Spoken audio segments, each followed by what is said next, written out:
ça, je garde à vie.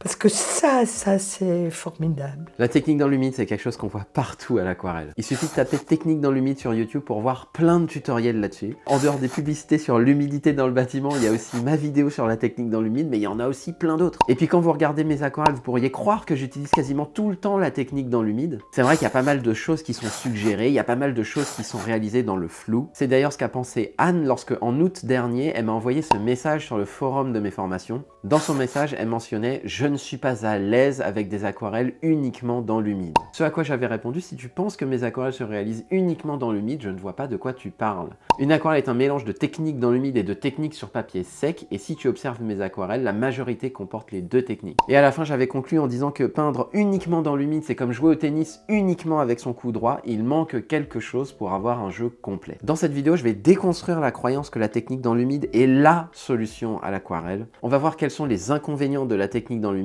et qu'est-ce qu'il faut faire à la place. Et pour ça, il faut que je vous parle de Anne, une autre Anne que celle qui a envoyé le message. Là, je vais vous parler de Anne de Belgique, avec qui lundi dernier, je réalise une session individuelle chez moi. Anne qui est un vrai bout en train, mais ça fera l'objet d'une autre vidéo. Mais par contre, je peux vous mettre un petit extrait. Ça, c'est pas le style de Rémi.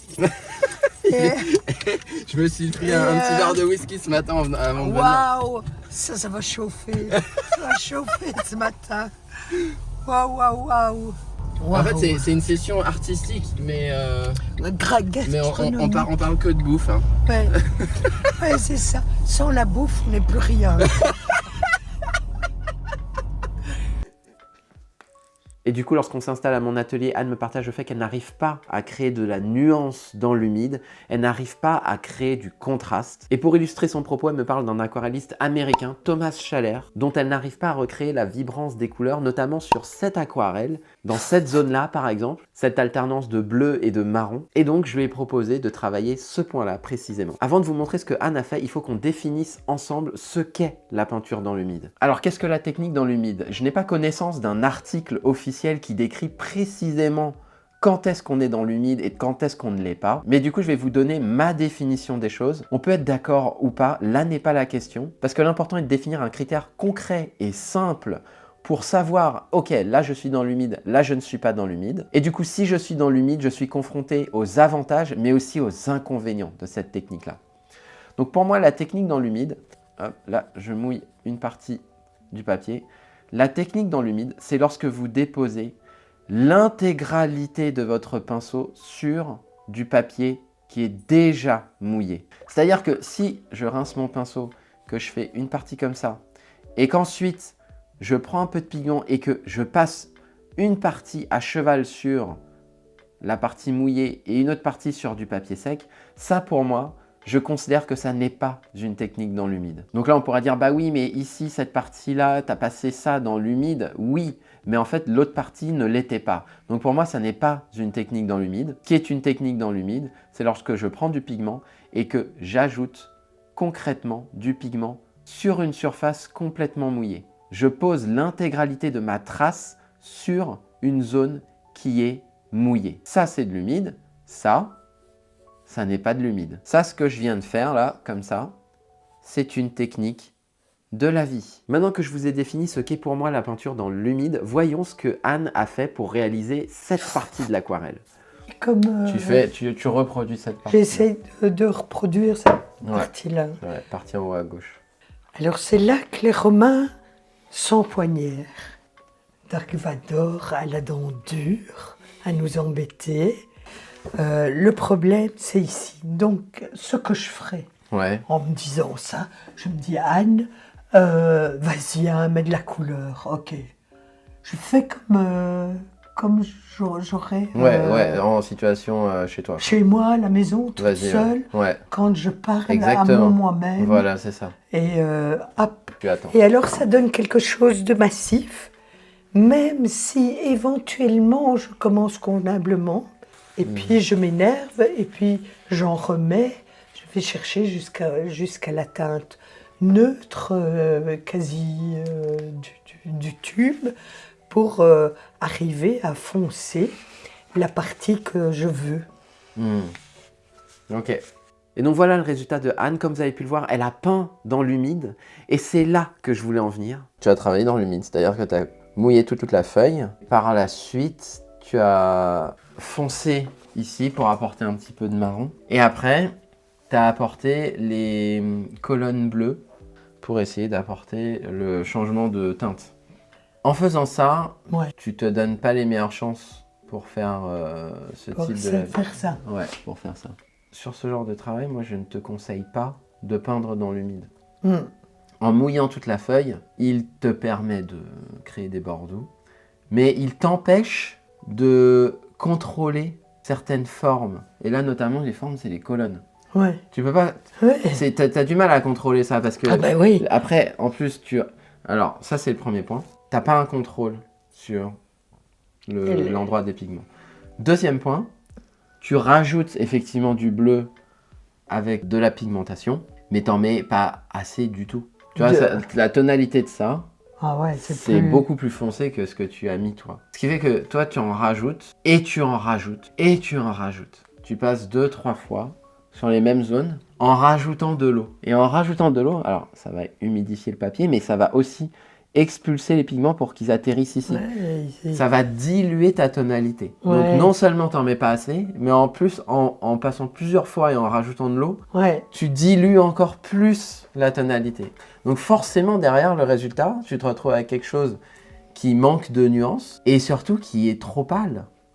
Trop pâle. Et derrière, tu surtravailles parce que tu veux obtenir cette tonalité. Mais comme à chaque fois tu es timide sur l'ajout de pigments, eh ben ça fonctionne pas. Et comme à chaque fois tu te dis bah non mais il faut remettre de l'eau pour que ça continue de fuser et que ça descende, eh ben en faisant ça tu dilues aussi la tonalité. Si vous pensez que la technique dans l'humide est l'Eldorado, vous vous trompez lourdement. Parce que la technique dans l'humide comporte 3 inconvénients majeurs. D'une part, vous ne maîtrisez pas totalement la tonalité sur le rendu final. D'autre part, c'est plus difficile de contrôler là où les pigments vont se déposer sur le papier, puisqu'ils n'arrêtent pas de bouger. Et enfin, si vous n'obtenez pas le résultat que vous souhaitez, vous allez avoir tendance à repasser et repasser jusqu'à ce que ça ressemble à ce que vous aviez en tête. Donc vous allez surtravailler. Et Anne a été confrontée à ces 3 difficultés, alors que elle n'a pas de difficulté particulière dans la technique dans l'humide et elle maîtrise bien son dosage au pigment. Du coup, en deuxième étape, je lui ai montré comment moi je ferais. Et ce que je lui ai montré, ça n'est pas de la technique dans l'humide, c'est une technique de lavis.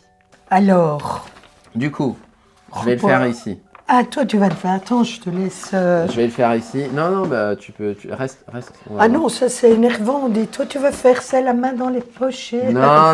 C'est si loin. Non. Je sais pas où tu veux que je mette... Ici. On va le poser ici. Je pose une touche de turquoise. T'as vu? Je pose une touche de turquoise. Et puis une touche de bleu. Et puis voilà. Et du coup là, tu vois, les couleurs, elles vibrent beaucoup plus que chez toi. La tonalité est beaucoup plus forte. C'est pour ça que le travail dans l'humide, oui, on dit tu travailles tout le temps dans l'humide, mais pas tant que ça. Hein. Quand tu regardes le travail dans l'humide, je commence à le faire uniquement là, sur les 20 derniers pourcents de mon aquarelle. Oui, parce que sur le début, tu travailles sec. Au début, je travaille plutôt sur du papier sec. Alors qu'au bout de 5 minutes, moi j'arrive à... Toi, tu arrives au bout de 5 minutes à ce résultat-là. Regarde la différence. Et là, j'étais partie pour y aller encore et encore. Hein. Mais ouais. Je serais encore occupée. Et après m'avoir vu, Anne a pu faire sa propre version et voici le résultat. Donc, tu vas le réessayer plutôt sur celui-là. J'ai vu le travers que ça pouvait avoir. C'est magnifique. C'est très gai. Mais peindre dans l'humide comporte des risques pour ta santé. C'est ça. Des travers, voilà, des pertes, trop de pertes. Et ça, j'aurais pas retouché 150 000 fois comme sur mon papier. T'as quasiment pas retouché là, hein, t'as vu? Faut pas regarder comment lui a fait, on s'en fiche de ça. On part du résultat et on déconstruit pour reconstruire à notre manière. C'est ça qu'il faut à ta manière, il faut que tu reconstruises à ta manière. Sinon, c'est mort. Sinon, ce que tu vas faire, c'est que tu vas prendre les techniques de peinture de l'un, de l'autre, de X, de Y, de Z, de Javid, de Zbukvic, de Chaleur, de machin, de bidule, Et tu vas te retrouver avec un Frankenstein de techniques qui n'ont ni queue ni tête, que tu sauras pas pourquoi tu les utilises, parce que eux, ils les utilisent dans un certain contexte, mais toi, tu ne sais pas dire pourquoi. C'est une illusion de penser qu'on peut faire une aquarelle complète comme ça, alors que les fondations peuvent être encore consolidées. Il vaut mieux consolider les fondations, là, ce qu'on est en train de faire. C'est beaucoup plus intéressant et ça aura un impact immense sur tout le reste de ta vie artistique, plutôt que de faire tout ça, où là, tu as plein de complexité, ici, en dessin, en perspective, etc. Et que ensuite je te dise, non mais Anne, il faut que tu mettes plus d'eau. Non mais Anne, il faut que tu fasses bien du premier coup. Là, on fait un focus, un zoom. Zoom sur ceci, c'est parfait. Mais ça, c'est... Ça, pédagogiquement, c'est... Bon, après, ça, c'est la façon dont j'enseigne.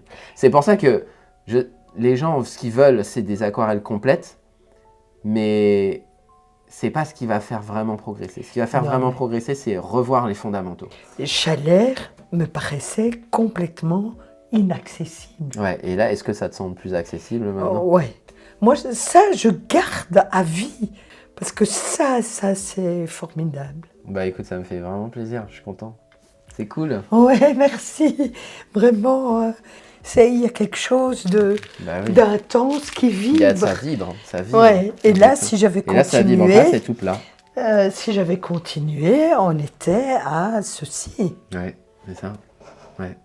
Tu vois, à quelque chose qui devient dur, qui devient mat. Ouais, rêche. Ouais, rêche.